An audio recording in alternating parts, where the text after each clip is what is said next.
Hello दोस्तों, कैसे हैं आप। हमारी आज की कहानी है एहसास। चलिए जानते हैं इस कहानी के बारे में। कल रात से ही तैयारियां जोर शोरों में चल रही थीं। सामग्री लिस्ट बनाना, सामान लाना और भी बहुत से दूसरे काम। यह तैयारियां किसी मेहमान के आने की सूचना नहीं थी, बल्कि कल के कन्या पूजन की थी। सुबह हल्की सी शीतलता महसूस हुई। सूर्यदेव ने आंखें खोली और भोर होने का एहसास करा दिया। गली में चारों तरफ रंजन ने नजर दौड़ाई तो दूर दूर तक कोई छोटी कन्या नजर नहीं आ रही थी।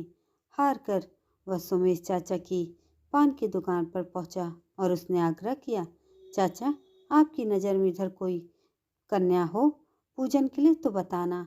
सुमेश चाचा ने थोड़ा सोचकर कहा, अरे वो है ना नदी पार वाला ब्राह्मण जिसकी 7 बेटियां हैं, उसे बोल देना चाचा ने भेजा है और तुम साथ में उसकी बेटियों को लेते आना। रंजन की आंखों में एक चमक थी। क्या 7 बेटियां? हंसते हुए बोलने लगा, बेटे के चक्कर में उसने 7 बेटियां पैदा कर ली चाचा। अच्छा है, 2 तो पड़ोस वाली हैं ही, एक बार में ही पूजन संपन्न हो जाएगा। अब चल पड़ा रंजन ब्राह्मण के घर गाड़ी से। थोड़ी दूर जाकर गाड़ी से उतरकर नदी पार करने पर ब्राह्मण का घर दिखा उसे। हाथ जोड़कर उसने कहा, आपने कन्या पूजन कर लिया हो तो अपनी पुत्रियों को हमारे साथ भेज दे। हंसते हुए ब्राह्मण बोला, कैसी पुत्री, मेरी तो शादी भी नहीं हुई है अभी। बगीचे में खेलती हुई 4 लड़कियों को देखकर रंजन ने कहा, मैं इनकी बात कर रहा हूँ। ब्राह्मण के नेत्रों में चिंता रूपी आंसू थे। भाव विभोर होते हुए उसने कहा, ये सब तो मुझे कोई नाले के किनारे, कोई अस्पताल में, तो कोई सुनसान चौराहे पर, तो कोई कूड़ेदान में मिली थी। और ये जो दोनों हैं छोटी वाली, पैरों से लाचार, क्या ये चल देंगी मेरे साथ? ब्राह्मण ने बोला, जिस नदी को पार करके आ रहे हो, यह वही सुंदर पैकेट में मिली थी मुझे। मैंने जिज्ञासावश खूबसूरत पैकेट खोला तो एक सजीले सवरे बैग में ये मिली थी मुझे। बैग छोटा था इनकी लंबाई के अनुसार, तो उस निर्दयी पिता ने इन्हें मरोड़ कर डाल दिया था, जिससे ये दोनों लड़कियां पैर से लाचार हो गईं। गाड़ी से उतरता हुआ नौजवान दिखाई दिया था मुझे नदी किनारे, लेकिन दूर से पहचान नहीं पाया। कितनी निर्मम हत्या की होगी उसने इनकी, लेकिन मैंने अपने प्यार से सींच कर जीवित रखा है इन्हें।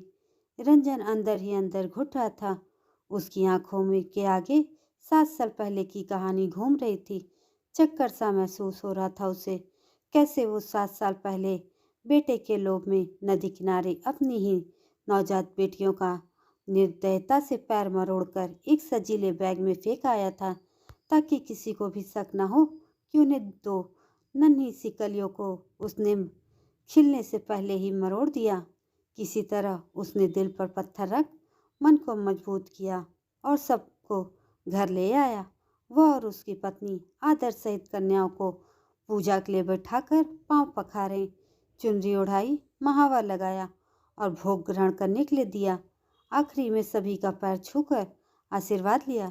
रंजन जब दोनों पैर से लाचार बच्चियों के पैर छू रहा था तो उसे ऐसा लग रहा था जैसे उनके पैर तोड़ने के लिए वह उनसे माफ़ी मांग रहा हो।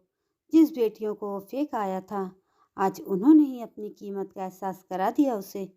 दोस्तों, हमें नहीं भूलना चाहिए कि बेटियां भी देवी का ही रूप होती हैं। अगर हम बेटियों को अपना नहीं सकते तो हमें देवियों की पूजा करने का कोई हक नहीं है। दोस्तों, यह कहानी आपको कैसी लगी कमेंट करके ज़रूर बताएं और ऐसी ही अन्य कहानियों के लिए मेरे चैनल को सब्सक्राइब ज़रूर करें। धन्यवाद।